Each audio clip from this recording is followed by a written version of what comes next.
হাসিনার কথা ছাড়া কিছু চলতো না আমি বলতে পারি, বাট পার্লামেন্টারি সিস্টেম অফ গভর্নমেন্টে প্রাইম মিনিস্টার কি is all in all to take the whole decision? The parliamentary system is a collective decision. Even the parliamentary system of government, opposition also is a part of a government.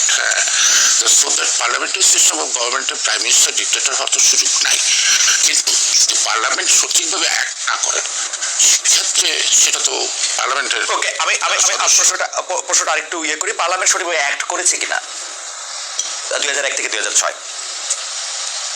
পার্লামেন্টের সদস্যরা act করছে কিনা, আমি তো পার্লামেন্টের সদস্য কখনো হই নাই, আমি চাই নাই, দূর থেকে দেখছি।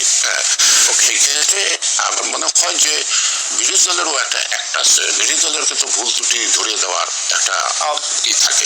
কিন্তু আপনি খেয়াল করবেন একটু, কথা শেষ করি, এ যাবৎকাতে যত পার্লামেন্ট দেখছেন আপনি, কোনো পার্লামেন্টে দাঁড়িয়ে কখনো দেশের জনগণ অথবা আইন শৃঙ্খলা পরিস্থিতি অথবা দেশের উন্নয়ন অথবা কোনো দুর্নীতি এইসব ব্যাপারে আপনি কখনো বিতর্ক দেখছেন না? পার্সোনাল গালাগালি অ্যাটাক, অর্থাৎ চরিত্র হনন, যেটা জনগণ মানে কি মানে বুঝতে পারে না যে এটা কি পার্লামেন্ট সদস্য না আমি যে রিক্সা চালাইতেছি আমি কি আমার মতো কিনা আসছে। সুতরাং আমরা তো দায়িত্বটা হিসেবে পালন করতে যাই না, এটা কিন্তু আমরা ভুলটা করি। ক্ষমতার অপব্যবহার প্রসঙ্গে বিএনপি কি 2006-এর অবস্থানে আছে নাকি একটা পরিবর্তিত অবস্থানে গেছে 2025-এ এসে ক্ষমতার ব্যাপারে? শোনান, প্রত্যেকটা মানুষই কিন্তু পথ চলার পথে হচ্ছে মাটি চিনতে, তাই না?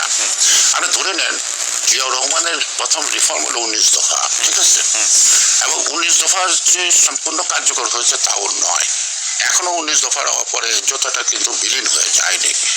এটার ধারাবাহিকতার থেকে কিছু নতুন পর্যবেক্ষণে কিছু আসলো ও মিশন 2030, ঠিক আছে, সেখানে মিশন নতুন কিছু জিনিস আসলো এবং এটার আলোকেই আবার দেখা গেল যে আমরা যখনই সকল দলকে ঐক্যমতের ভিত্তিতে ফেস্টিভ্যালের বিরুদ্ধে আন্দোলন বা শেখ হাসিনার বিরুদ্ধে আন্দোলন যেই বলি, আমরা 33 দফা, আমাদের 27 দফা, পরবর্তী পর্যায়ে যুগপৎ আন্দোলনের যত শরিক দল আছে তারা আবার এটাকে রিভাইজ করে করলো 31 দফা।